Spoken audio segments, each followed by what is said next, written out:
यह खूबसूरत स्त्री जा रही है, यह सोने का गहना पहनी है। कर्म की परिभाषा तो लोग जानते ही नहीं, इसलिए जितने लोग ज्यादा भावुक होते हैं सबका शोषण होता है। यही एहसास कराता है कि हम परमात्मा से अलग हो गए हैं। हर वो चीज जो आपके हित में नहीं है वो द्वंद्व पैदा करेगी।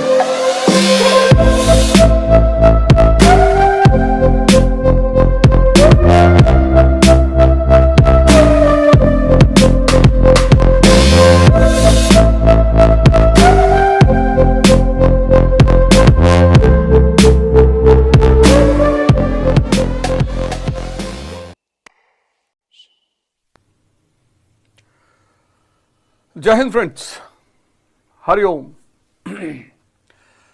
तो पिछले एपिसोड में हमने गीता का पहला श्लोक देखा और सबसे बड़ी जानकारी जो पिछले श्लोक ने हमें दी वो ये है कि धैर्य जो है, धैर्य जो है ये दृष्टि का विकास करता है। ये पहले श्लोक का सार है, सबसे बड़ा पॉइंट है ये। धैर्य दृष्टि का विकास करता है और ध्यान क्या करता है? ध्यान है धैर्य को विकसित करने की कला। ध्यान जिसको गुरु महाराज भजन कहते हैं या हम सब भाई लोग भजन कहते हैं, तो ध्यान है धैर्य विकसित करने की कला। और धैर्य से दृष्टि का विकास होता है।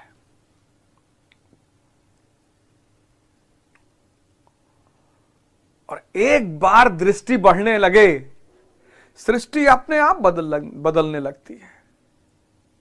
वही स्त्री जो कल तक वस्तु है वो मां बन जाती है। ये दृष्टि का ही तो कमाल है। आपके दबाने से कुछ नहीं होगा कि भावना दबा लिया, विचार दबा लिया, दबा लोगे विस्फोट कर जाएगा। दृष्टि का विकास करो, इसका विकास करो कि जो स्त्री को भोग की वस्तु समझ लिया गया, ये आपकी दृष्टि में मां हो जाए। बस समझ लो यहीं से जीवन परिवर्तन की शुरुआत। और हम सब इससे गुजरते हैं। ऐसा नहीं है कि कोई पैदाइशी साधु कोई होता होगा। हम सब पहला चरण इंद्रियों से गुजरते हैं, हम सब। इसलिए मैंने आपसे पिछली बार भी कहा, गिल्ट मानने की कोई वजह ही नहीं है। खुद को पापी समझने की कोई वजह ही नहीं, अज्ञानी समझने की वजह है। अब हम आते हैं दूसरे श्लोक पे। संजय उवाच, पहला क्या है? धृतराष्ट्र उवाच। हम सब अज्ञानी हैं, तो अज्ञानता से ही शुरुआत होगी। इसलिए जितने कर्म अज्ञानता में हुए हैं उस पर दुखी होने की कोई जरूरत नहीं है। मैं तो देखता हूं इतने सारे लोग, भैया हमने बहुत पाप किए। जान के कौन करता है?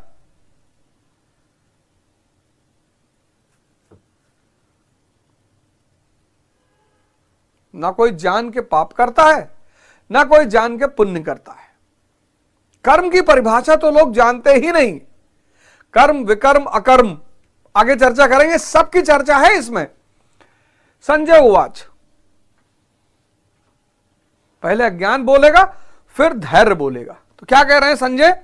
संजय कह रहे हैं, दृष्ट्वा तु पांडवानीकम व्यूढ़म दुर्योधनास्ततः आचार्यम संगमय राजा वचनम ब्रवीद।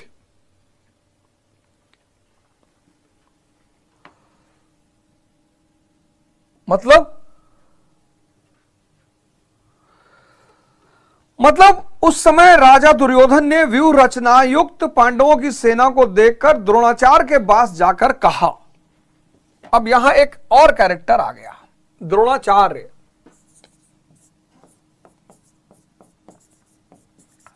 द्रोणाचार्य गुरु महाराज कहते हैं द्वैत का आचरण, कहते हैं यही पहला गुरु है, द्वैत का आचरण। और ये दोनों का गुरु है, सजातियों का भी, विजातियों का भी। ये पांडव का भी गुरु है, ये कौरवों का भी गुरु है।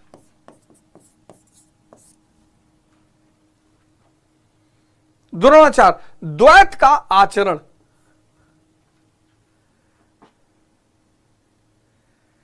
यही एहसास कराता है कि हम परमात्मा से अलग हो गए हैं। आपने शराब पिया, देखो द्वंद्व पकड़ लेता है तुरंत, पिए कि ना पिए, गलत बात है, नहीं पीना चाहिए। हर वो चीज जो आपके हित में नहीं है वो द्वंद्व पैदा करेगी। हर वो चीज आप देखिए, दूध आप पीजिए, कभी द्वंद्व नहीं पैदा होगा। आप फल खाइए, कभी द्वंद्व नहीं पैदा होगा। आपको कभी फल खाते हुए द्वंद्व पैदा हुआ कि पाप है यार? आप सब्जी खाइए, आपको कभी द्वंद्व नहीं पैदा होगा।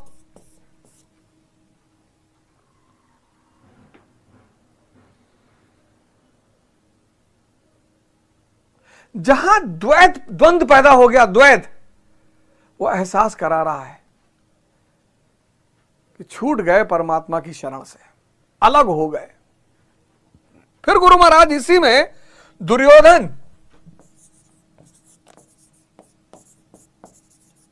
यानी मैं और मोह, लेकिन यही गुरु महाराज एक और परिभाषा देते हैं, कहते हैं दूषित धन। गुरु महाराज कह रहे हैं दूषित धन, दूषित। दुर्योधन यानी मैं और मोह, यानी इसको मैं चित्र को थोड़ा और क्लियर कर दूं, नहीं तो आपको बाद में वो, दुर्योधन यानी मैं या मोह। लेकिन गुरु महाराज ने कहा दुर्योधन का अर्थ एक और है, दूषित धन। धन तो है लेकिन दूषित है। क्यों दूषित है? आत्मिक संपत्ति में दोष उत्पन्न करता है। आत्मिक संपत्ति, आत्मिक संपत्ति में दोष उत्पन्न करता है।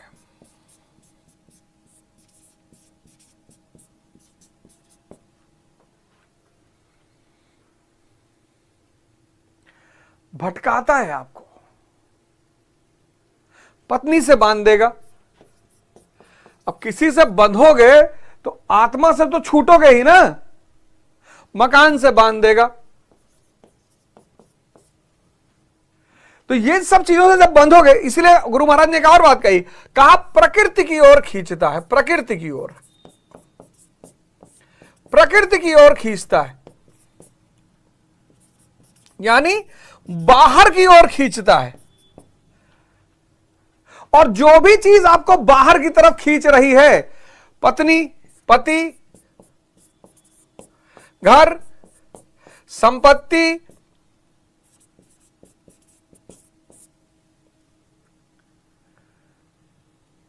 इत्यादि, ये सब आपको बाहर की तरफ खींच रही है, सब।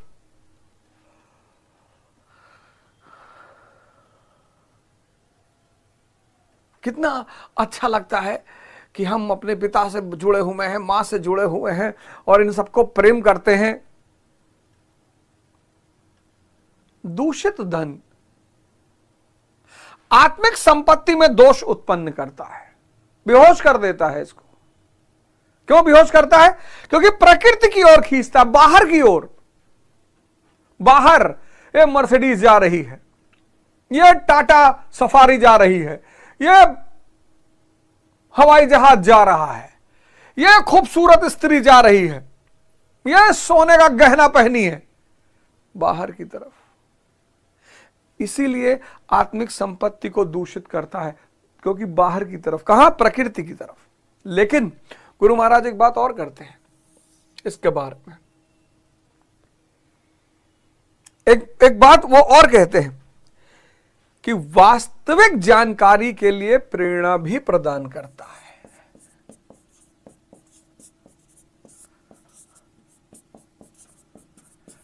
जानकारी के लिए प्रेरणा भी प्रदान करता है।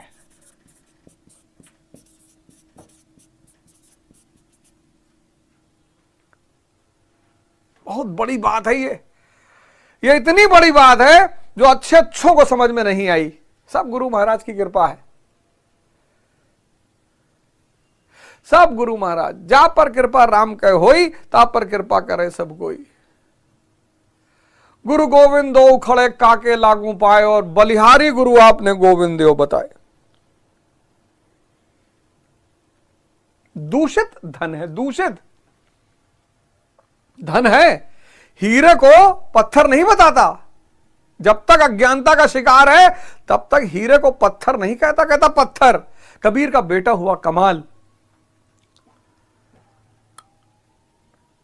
कबीर ने उससे कहा कि भैया तुम अलग रहा करो।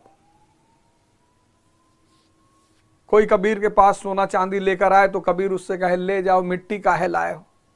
कमाल का अप्रोच। दूसरा था वो कहे जब लाए ही हो तो रख दो। एक तो लाने का बोझ सहे, ऊपर से ले जाने का बोझ सहोगे तो रख लो, अब यहीं रख दो जाओ। कबीर को लगा यार ये तो उल्टा गेम खेल रहा है। हम कहते हैं ले जाओ, ये कहता है रख दो।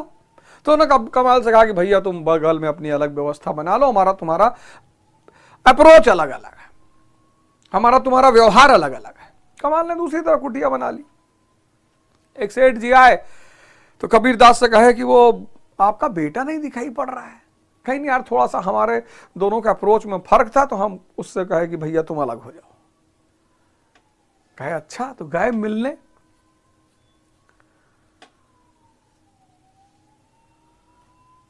तो कहे महाराज मैं आपके लिए हीरा लेकर आया हूं।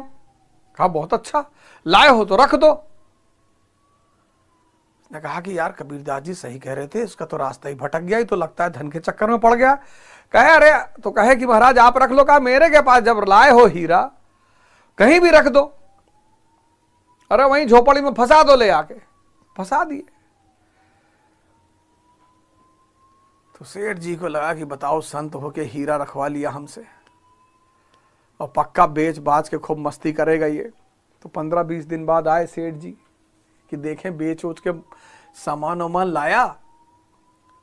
तो आए, कहे महाराज हम 20 दिन पहले आपको कुछ दे गए थे। कहे हाँ वो एक पत्थर दे गए थे तुम। हाँ, तो बोले महाराज कहाँ है। बोले हमको क्या पता कहाँ है। कहे महाराज हमको शंका थी कि आप उसका इस्तेमाल करेंगे। बोले हमारे हाथ में दिए थे। कहे नहीं महाराज आपके हाथ में तो नहीं दिए थे। तो बोले कहाँ दिए थे। बोले महाराज उधर फंसा दिए थे।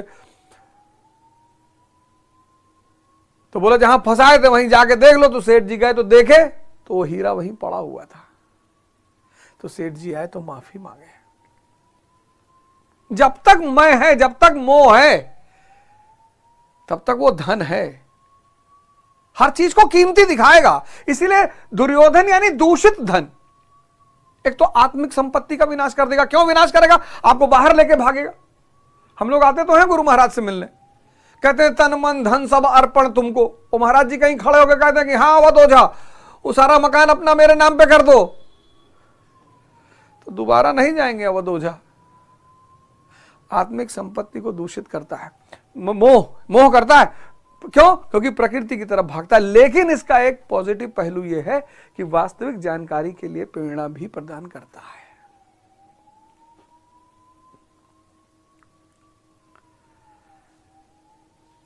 इसको जानना है।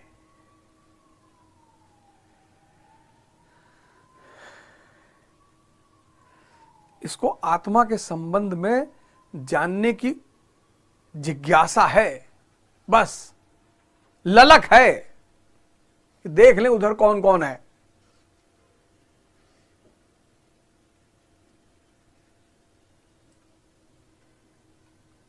तो द्रोणाचार्य द्वैत आचरण दोनों का गुरु है। दूध पीने के लिए मना नहीं करेगा, फल खाने के लिए मना नहीं करेगा, सब्जी खाने के लिए मना नहीं करेगा, लेकिन शराब पिएगा व्यक्ति तो पी लेगा। कहेगा अरे राजा महाराजा पीते हैं और जूलियस सीजर भी पीता था और ये यूरोप में तो सभी लोग पीते हैं, वहां कौन सा जो है मार विनाश हुआ जा रहा है। द्वंद्व, द्वैत।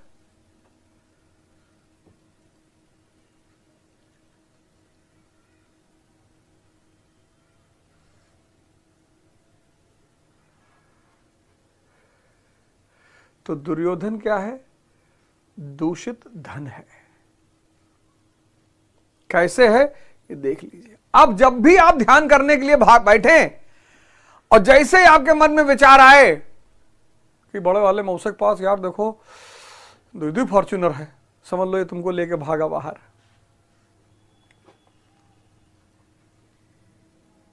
तो जैसे तुम जब बाहर भागोगे तो अंदर वाले से मुलाकात कैसे होगी? दुर्योधन, क्या महिमा है गुरु महाराज की, क्या महिमा है गुरु महाराज की। द्रोणाचार्य, दुर्योधन। द्रोणाचार्य द्वैत का आचरण, दुर्योधन दूषित धन। दूषित धन कैसे बताया मैंने। अतः व्यू रचनात्मक पांडवों की सेना को देखकर अर्थात पुण्य से प्रभावित सजातीय वृत्तियों को संगठित देखकर, पुण्य से प्रवाहित सजातीय वृत्तियों को संगठित देखकर मोह रूपी दुर्योधन ने प्रथम गुरु द्रोण के पास जाकर कहा। ये जो सजातीय शक्तियां है ना, पांडव की सेना है, हमें इसका पता ही नहीं। हमें कौरव की सेना का पता है, आज तक कौरव की सेना की चर्चा हुई, क्षेत्र विस्तार की चर्चा हुई, इंद्रियों की चर्चा हुई, मन की चर्चा हुई, लेकिन जो पांडवों की सेना है उस पर चर्चा ही नहीं हुई। अब पांडवों की सेना, तीसरा श्लोक, पश्यतम पांडुपुत्राणामाचार्य महती चमूमम व्यूढ़म द्रुपद पुत्रेण तव शिष्येण धीमता। हे आचार्य, अपने बुद्धिमान शिष्य द्रुपद पुत्र धृष्टद्युम्न द्वारा व्यूहकार खड़ी की गई पांडु पुत्रों की इस भारी सेना, धृष्टद्युम्न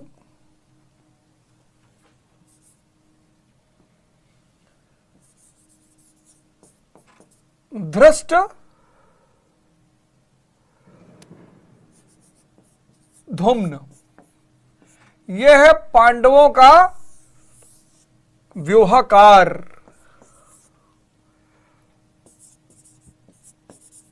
पांडवों का व्यूहकार है ये धृष्टद्युम्न। पांडवों की सेना का जो है वो व्यूहकार है। कौन है धृष्टद्युम्न? शाश्वत अचल पद में आस्था रखने वाला दृढ़ मन,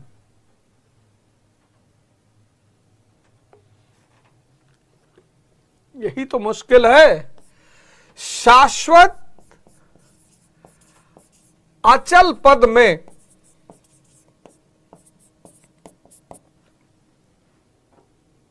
विश्वास रखने वाला दृढ़ मन,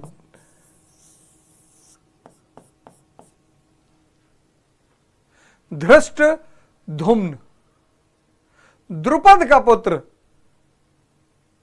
द्रुपद पर भी मैं आऊंगा भी कि द्रुपद क्या है, द्रुपद कौन है? धृष्टद्युम्न। यह पांडवों की सेना का व्यूहकार है, यानी जिसका मन कमजोर है वो साधना के मार्ग पे चल ही नहीं सकता।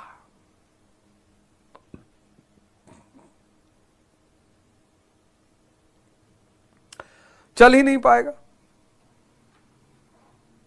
इसीलिए तो आज 98% लोग कमजोर हैं, रो रहे हैं, परेशान हैं। यानी साधना पथ पर जो पहला आदमी हमें लेकर चलेगा वो है धृष्टद्युम्न, यानी दृढ़ मन। 4 बजे उठना है, उठना है। सुबह ध्यान करना है, करना है। यही दृढ़ मन पहला सेनापति है पांडवों की सेना का, धृष्टद्युम्न। यही व्यूहकार है, इसके बिना तो कुछ हो ही नहीं सकता।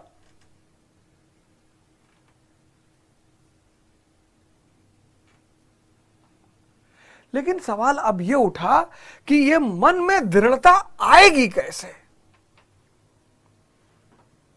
देखो, सारी बातें किताबें में नहीं लिखा जाएगा। अगर सारी बात इस किताब में लिख दी जाती तो इस किताब में इस जमीन से लेकर आसमान तक के पन्ने होते।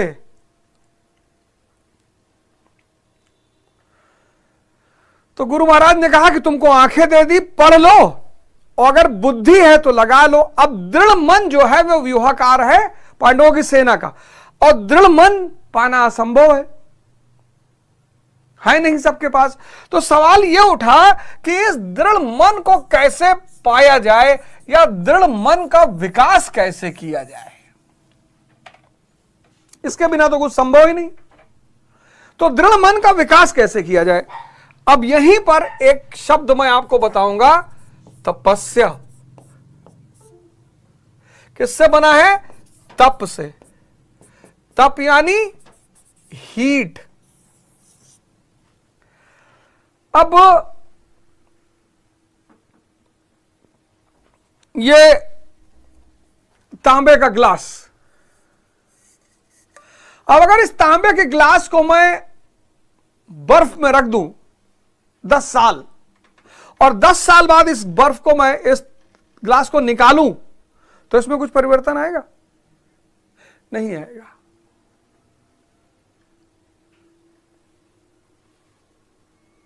तो अगर इस तांबे के ग्लास में हमें परिवर्तन करना है तो क्या करना पड़ेगा?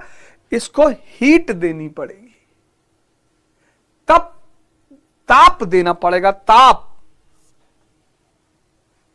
ताप से शब्द आया तप। बदलने के लिए किसकी जरूरत पड़ती है? ताप की। और ताप से पैदा हुआ तपस्या। तो पता कर लो कि मेल्टिंग पॉइंट तांबे का कितना है। हर धातु का अलग अलग मेल्टिंग पॉइंट है ना, तो तांबे का मेल्टिंग पॉइंट पता कर लो, 1100 डिग्री सेल्सियस। 1100 degree Celsius. अब तांबे का, कॉपर का मेल्टिंग पॉइंट है 1100 डिग्री सेल्सियस। तो अब आपको पता करना पड़ेगा कि आप क्या हैं। तब सत्व गुण के मालिक हैं कि रज गुण के मालिक हैं कि तम गुण के मालिक हैं। इसमें कम ताप लगेगा, इसमें ज्यादा लगेगा, और इसमें असीम लगेगा।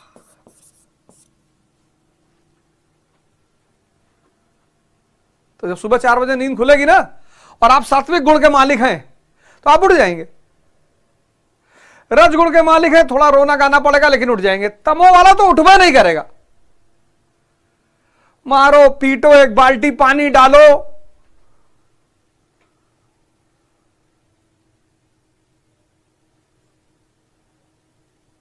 यहां कुंडली बहुत काम आती थी, यहां हॉरोस्कोप बहुत काम आता था व्यक्ति का गुण जानने के लिए।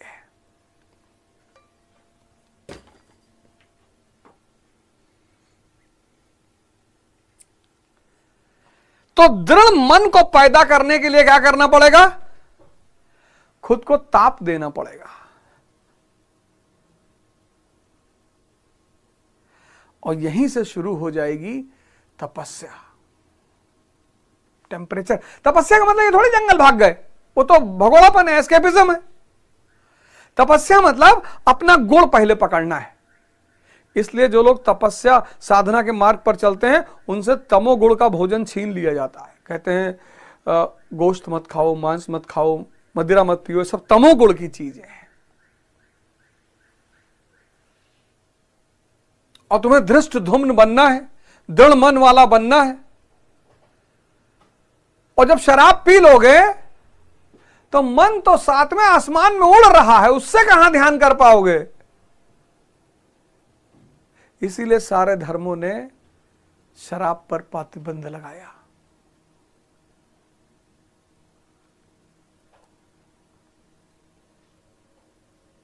क्योंकि वो मन को मनचला बना देता है। आज तक तुमको किसी ने बताया नहीं होगा कि सारे धर्मों ने शराब पर प्रतिबंध क्यों लगाया। आज सुन लो, क्योंकि शराब मन को मनचला बना देता है। और साधना करने के लिए क्या चाहिए? धृष्ट धुम्न, दृढ़ मन। दृढ़ मन के लिए क्या करना होगा? पहले अपनी प्रकृति जांचनी होगी। फिर प्रकृति जांचने के बाद क्या करना होगा? ताप देना होगा, हीट देना होगा। 4 बजे नींद खुली, तो जब 4 बजे नींद खुल गई, अब मन रायता फैला रहा है, 5 मिनट कहते हो हाँ ठीक है, 5 मिनट ऐसे खड़े रहेंगे फिर सोएंगे, 5 मिनट पानी में पैर रख के रहेंगे तब सोएंगे। यह है टेम्परेचर। साधना के रास्ते की सबसे बड़ी आवश्यकता है धृष्टद्युम्न। वही व्यूहाकार है, वहीं से कहानी शुरू होगी। तो व्यूहाकार कौन है? पांडवों का धृष्टद्युम्न, यानी दृढ़ मन। यही पूर्णमयी प्रवृत्तियों का नायक है, यहीं से कहानी शुरू होती है। साधन कठिन न मन कहूं टेका, रामचरितमानस में कहा गया है कि साधन कठिन नहीं, मन की दृढ़ता होना कठिन है। अब देखें पांडवों की सेना का विस्तार। धृष्टद्युम्न समझ में आया? सोचो कितनी, क्या गुरु महाराज ने अमृत दे दिया लोगों को कि जाओ ऐश करो, पढ़ो, तुम सब भगवान बन जाओ।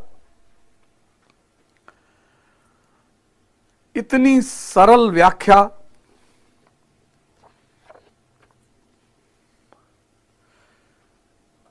इस घोर कलयुग में सबको पता है गीता मुक्ति का मार्ग है, लेकिन कैसे?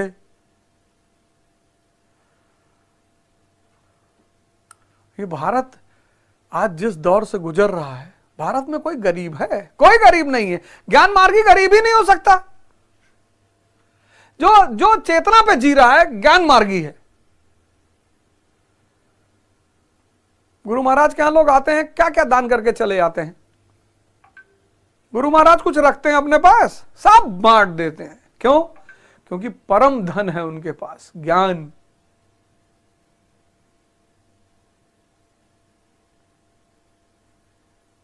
तभी तो बाकी सारी चीजें छोटी नजर आती हैं।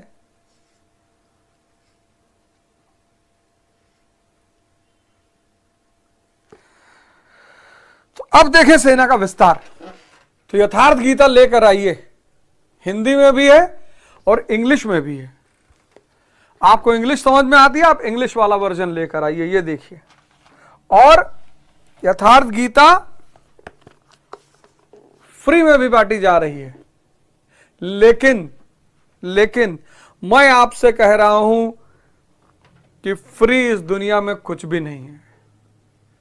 अगर आपको एक श्लोक से आपका जीवन बदले, तो आप इस गीता के बदले में कुछ ना कुछ आश्रम में दान करिए। ये मेरा व्यक्तिगत रिक्वेस्ट है, ये मुझसे किसी ने कहा नहीं है।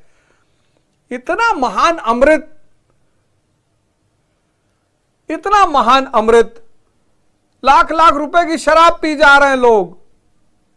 इतना महान अमृत, आप जब गीता मंगाइए तो जो कीमत आप अफोर्ड कर सकते हैं, 200 रुपया, 300 रुपया, उसको दीजिए जरूर।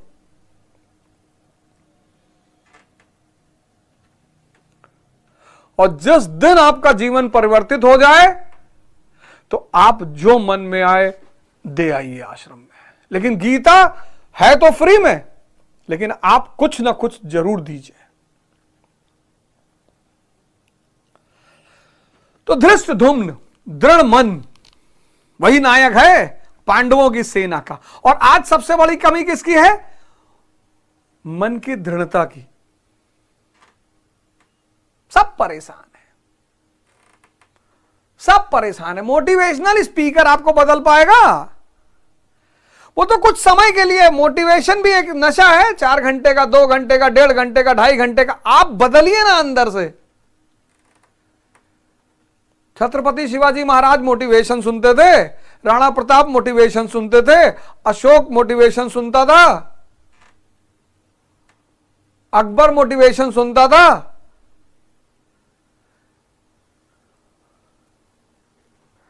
है? तो चौथा श्लोक। अब देखिए सेना का विस्तार। आपको अपनी सेना के बारे में पता ही नहीं ना, तो आपको अपने नायक के बारे में पता है। नायक आपका धृष्टद्युम्न है, दृढ़ मन। उसको दृढ़ करने के लिए क्या करना होगा? ताप देना होगा, हीट। और वहीं से शुरू होगी तपस्या। आपकी सेना में कौन कौन है? अत्र शूरा महेशवासा भीम अर्जुन समयुधि युधानो विराटश्च द्रुपदश्च महारथा। यानी इस सेना में महेशवासा, महान ईश में विश्वास दिलाने वाले, महेशवासा,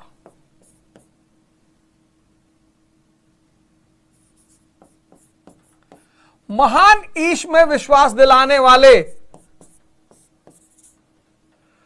महान ईश में वास दिलाने वाले, वास, महान ईश में वास दिलाने वाले कौन? भाव रूपी भीम।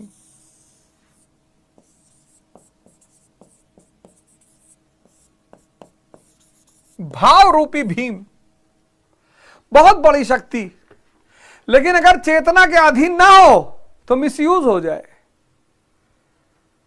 भाव भजन ही है, भाव के भूखे हैं भगवान, लेकिन अगर भाव भीम भी अगर चेतना के अधीन नहीं है तो मिसयूज हो जाए। इसलिए जितने लोग ज्यादा भावुक होते हैं सबका शोषण होता है। और शहर में तो इस शक्ति को पहचान कर धंधा ही खड़ा कर लिया गया। एक औरत प्रेग्नेंट है, बीच चौराहे पे दिल्ली शहर में खड़ी है, कह रही भैया इसको बच्चा होने वाला, भैया बच्चा हो जाएगा, भैया मर जाएगी भैया। बहुत बड़ी शक्ति है भाव, दशा है, इसको एक्सप्लेन नहीं किया जा सकता। जब जीवन परिवर्तित होने लगता है ना, और जब परिवर्तन दिखाई पड़ने लगता है तो भाव पैदा होता है गुरु के प्रति।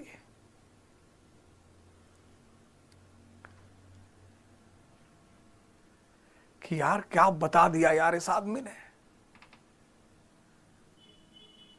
और वो भाव ही एक होता है। कभी कभी लोग गुरु के पास जाते कहते भैया हम लेंगे ना 5 किलो मिठाई, हमारे मिठाई हुए ना, लेकिन भाव बहता है। और गुरु चूंकि साक्षात चैतन्य रूप है, तो जब सामने वाले से बहता है और सामने वाला 2 किलो प्याज लाया है तो वो बह रहा है, वो प्याज ले लेगा उससे, और तुम्हारी जो 40,000 की मिठाई है उससे कहता है बंटवा दो सब उधर, सब दे दो, ये अब दोजा आए दिल्ली से इनकी गाड़ी में रखवा दो। तो तुमको लगा यार 2 किलो प्याज लावा रहा, एक प्याज धैलीन, हम 40,000 बादाम डरवा एक मिठाई लाइन और कहा था अब दो झक दे दो। क्योंकि गुरु चैतन्य रूप है। इसलिए बहुत बड़े बड़े लोग गुरु के आश्रम में जाके बहुत दुखी होते हैं कि बा खड़ा रहे देखबे नहीं कहीं। गुरु महसूस करता है। वो तुम भीड़ में बैठे रहोगे ना, तुम्हारा भाव बह रहा होगा तो तुमको भीड़ में से बुलवा लेगा, क्या वह फलाने बैठा है पीछे गमछा बांधे, क्या नाम है, ओझा आ रहा हो। भाव सेना का एक नायक है भाव। पर यह चैतन्य के अधीन ही अच्छा है, चैतन्य विहीन होगा तो मिसयूज हो जाएगा। फिर अनुराग रूपी अर्जुन, प्रेम नहीं कहा, अनुराग रूपी अर्जुन, मोह नहीं अनुराग के समान बहुत से शूरवीर, जैसे सात्विकता रूपी,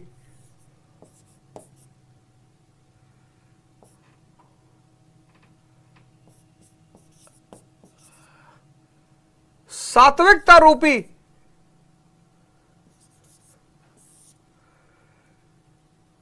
सात्विक,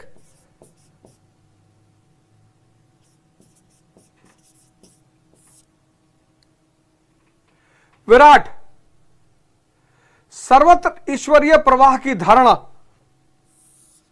ईश्वरीय प्रवाह की धारणा विराट,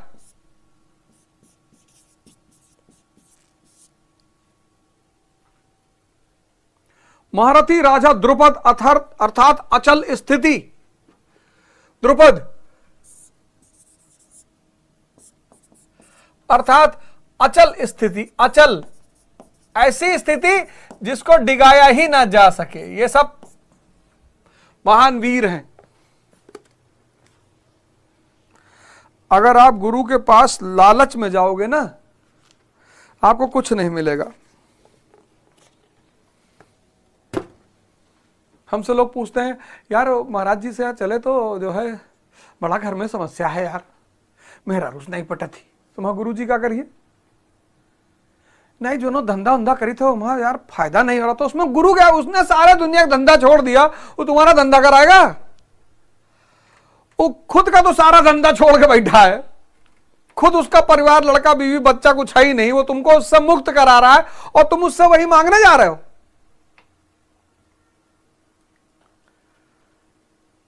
इंसान क्यों बेवकूफ बनता है धर्म से? क्योंकि ये लालची है। धर्म इसका शोषण नहीं करता। ये बहुत गलत इल्जाम है धर्म के ऊपर कि धर्म व्यक्ति का शोषण करता है। व्यक्ति जाता है साहब सुंदर लड़की से जो ब्याह हो जात, तो जहां डिमांड है वहां सप्लाई है कि कराएंगे तुम्हारी शादी, आओ। क्या नाम है? बिरजू नाम है जी। अच्छा अच्छा, हाँ 21,000 रुपया लगेगा जी जी जी, लगाएंगे। धर्म किसी का शोषण नहीं करता। हर कमजोर मानसिकता का व्यक्ति अपनी महत्वाकांक्षा पूरी करने के लिए धर्म की शरण में जाता है और वहीं वो पाखंड का शिकार हो जाता है। पाखंड कुछ है थोड़ी, कमजोर मानसिकताओं द्वारा प्रोत्साहित की गई विधा को पाखंड कहते हैं। जहां शक्तिशाली मानसिकताएं रहेंगी वहां पाखंड चलेगा ही नहीं। तो भाव रूपी भीम, बहुत बड़ी ताकत है भाव।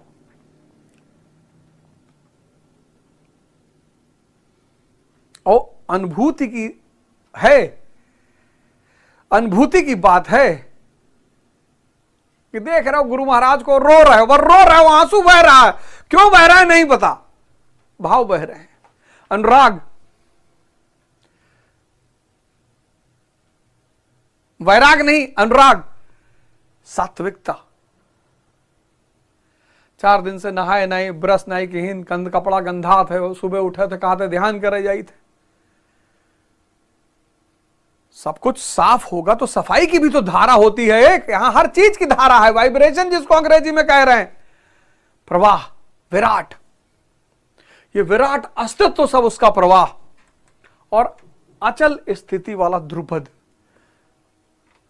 जिसने सब का अनुभव किया, अनुराग का अनुभव किया, भाव का अनुभव किया, सात्विकता का अनुभव किया, और स्थिति अचल है, अब नहीं परिवर्तित होगी, ऐसा ध्रुपद। और अचल स्थिति कब होगी? जब आप दृष्टधुम्न बन जाएंगे, दृढ़ मन वाले।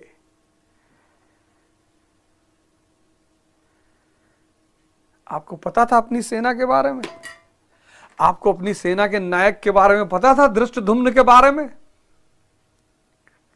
है? आपको द्रुपद के बारे में पता था? आपको भीम के बारे में पता था? आप तो बस पढ़ते चले गए, फिर दूसरों को गाली दे रहे, अरे भैया हम बेवकूफ बना रहे, ये सब हमको बेवकूफ बना रहे। अरे तुम बनोगे तो बेवकूफ बनाए जाओगे। तब लिखा तो है गुरु महाराज ने, कोई पढ़ता है यथार्थ गीता? लिख दिया कि 5200 साल के बाद उसी रूप में फिर से गीता का प्रवाह। मैंने बहुत लोगों से आश्रम में पूछा, गीता पढ़े? पढ़ लिए 3-4 बार। 3-4 बार? और यह स्थिति है। पहचानो अपने नायकों को, मन की दृढ़ता पैदा करो। मन दृढ़ हो जाएगा, जैसे एक चीज का विकास होगा, कॉन्फिडेंस पैदा हो जाएगा, अचल स्थिति पैदा हो जाएगी। दृढ़ मन और अचल स्थिति भाव को प्रवाहित करेगा कि वाह गुरु महाराज, यह स्थिति ला दी है कि मैं 4 बजे उठने लगा, कि मैं 20 किलोमीटर दौड़ने लगा, कि मैं 2 घंटा बैठ के धैर्य रूप से बैठकर प्रभु का इंतजार करने लगा। ये सब तुम्हारे कमांडर हैं, ये कोई पात्र नहीं है, ये सब तुम्हारे कमांडर हैं, कमांडर।